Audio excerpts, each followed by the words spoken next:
చనిపోయి మరణించి మరలా మూడో దినాన్న తిరిగి లేచారు. మనుషులందరి పాపముల నిమిత్తము యేసయ్య చనిపోయారు. మీరు ఎంతసేపు పాపులు పాపులు పాపులు అంటారు ఏంటండి బాబు? మేము అమృత పుత్రులము అని చెప్పి కొంతమంది మాట్లాడుతూ ఉన్నారు. ఎవరు పాపులు అంటే ఋషులైనటువంటి వారే ప్రార్థన చేశారు.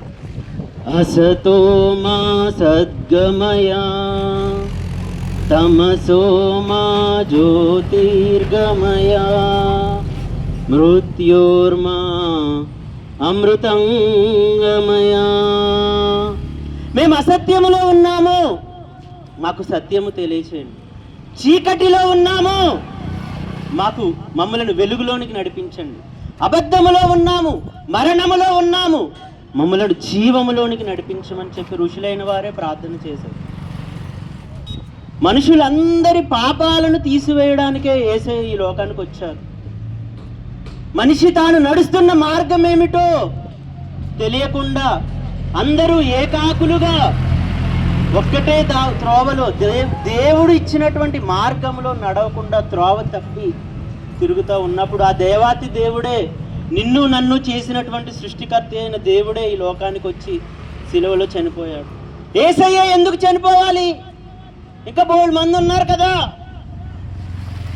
చాలా మంది ఉన్నారండి బాబు మాకు అని అంటే, ఒక వాస్తవమైన విషయం ఏంటంటే ప్రియులారా, ఒక చంటి బిడ్డకు అనారోగ్యం వచ్చినప్పుడు ఆ బిడ్డను కన్న తల్లి ఎవరైతే ఉన్నారో ఆ తల్లి పచ్చం చేస్తేనే ఆ బిడ్డకు ఆ రోగం అనేది తగ్గుతుంది.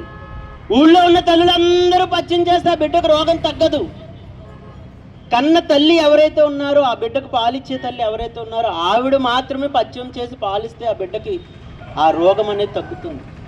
అలాగే మనుషులందరూ పాపంలో ఉన్నప్పుడు, ఈ పాపములతో ఉండి చనిపోయి ఘోరమైన అగ్నిగుండానికి వెళ్ళిపోతున్నప్పుడు మానవ జాతిని సృష్టించినటువంటి సృష్టికర్త అయిన దేవుడు, నజరేయుడైన యేసుక్రీస్తు వారు, ఆయనే వచ్చి నీ కోసం నా కోసం సిలువలో చనిపోయి మరణించి మరలా మూడో దినాన తిరిగి లేచాడు.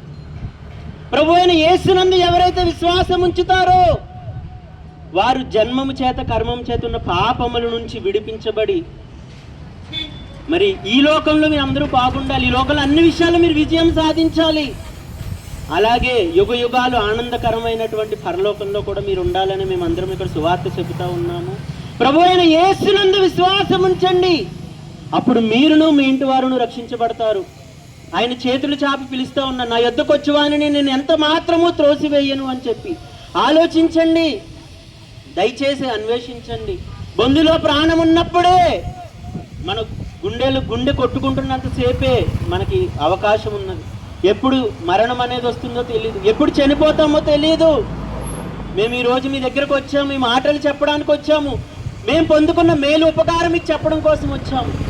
మేము కౌంట్లమండి, ఆర్యవైశ్య కుటుంబీకులము, చిన్నప్పటి నుంచి చాలా భక్తిగా పెరిగినటువంటి వాళ్ళము. గుడి మీద ఒక ప్రార్థన వినబడుతూ ఉంటుంది, చాలామంది వినే ఉంటారు, సంధ్యావందన ప్రార్థన. పాపోహం పాపకర్మ పాపాత్మ పాప సంభవ త్రాహిమాం కృపయదేవ శరణాగత వత్సః అన్యదా శరణం నాస్తిత్వమేమా మమ. అంటే పాపములో పుట్టి పాపంలోనే చనిపోతూ ఉన్నాము అని చెప్పి సంధ్యావందన ప్రార్థనలో కూడా వినబడతా ఉంది. బైబిల్ ఒక్కటే కాదు, సకల గ్రంథాలు చెబుతూ ఉన్నాయి, మనుషులు పాపంలో ఉన్నారు, పాపంలోనే చనిపోతూ ఉన్నారు, ఎవరిని ఆశ్రయించాలి, అన్యుని ఆశ్రయించలేమని చెప్పి శ్లోకాలు సకల గ్రంథాలు సెలవిస్తూ ఉన్నాయి. వాటన్నిటికీ సమాధానముగా యేసయ్య వచ్చాడు.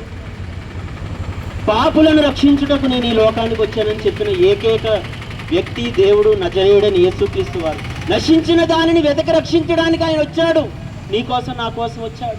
ప్రభు అయిన యేసునందు విశ్వాసం ఉంచండి, అప్పుడు మీరును మీ ఇంటి వారును రక్షించబడతారు. దేవుడు మిమ్మును మీ కుటుంబాలను